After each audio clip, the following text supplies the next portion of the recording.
when we make sound the and when we make sound the. I am again saying, when we make sound the and when we make sound the. We make sound the before a vowel. We make sound the before a vowel. We make sound the before a consonant.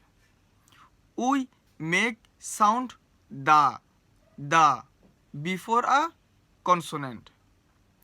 So many people don't know about this simple thing. For that reason, I am sharing this simple thing. I think it will help you so much to remove this confusion. When you can use means when you can make sound the and when you make sound the.